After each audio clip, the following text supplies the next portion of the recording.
महासचिव सुप्रियो भट्टाचार्य पीसी करते हैं और कहते हैं कि हम आते ही जो जेपीएससी का जो ये था रिजल्ट निकाले और इसके बाद हर साल 2-2 एग्ज़ाम लेंगे। इस साल भी 2 एग्ज़ाम होगा, अगले साल भी 2 एग्ज़ाम होगा कि जो पीछे नहीं हो पाया है उसको जल्द से जल्द हम पूरा करें।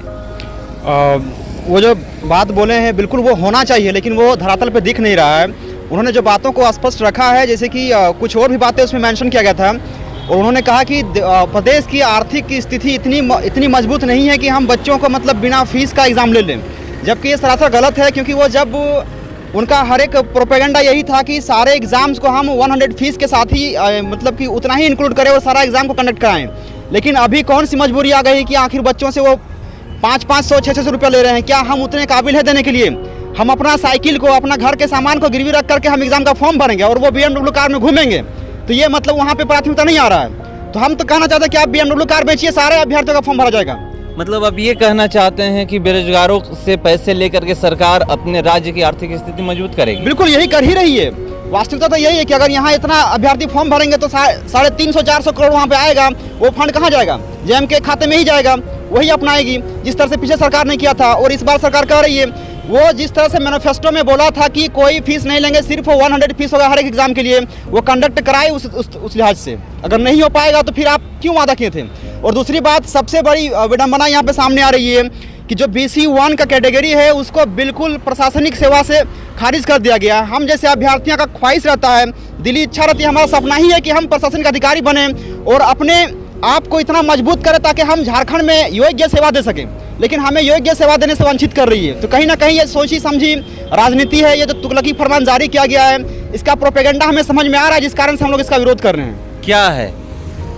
यही है कि यहाँ पे बाहरियों को प्राथमिकता दिया जाए, हमारे बड़े भाइयों का अवसर को छीना जाए, इनकी उम्र सीमा को पूरी तरह से दबा दिया जा रहा है। इनको एक अवसर और मिलना चाहिए था, लेकिन इनको नहीं दिया जा रहा है। और इस बार तो छोड़िए, अब वहाँ बारी आ रही है कि अगले बार जब एग्ज़ाम होगा तो उस एग्ज़ाम में जो ईयर एग्ज़ाम होगा उसी साल से कट ऑफ डेट रखा जाएगा।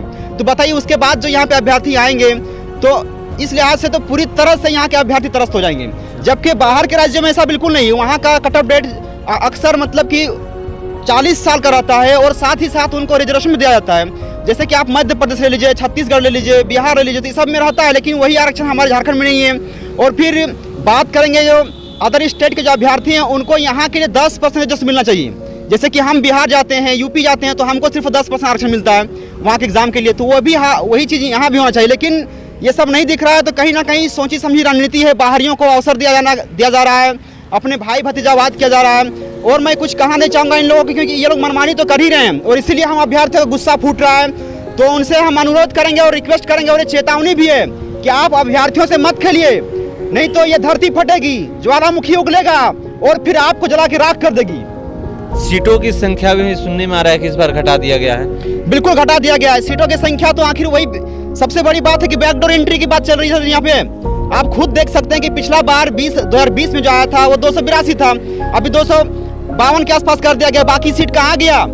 कोई किसी के पास कोई खोज खबर है और ना ही हमें RTI करने का अधिकार मिल रहा है। तो दुख तो है हम लोग के पास।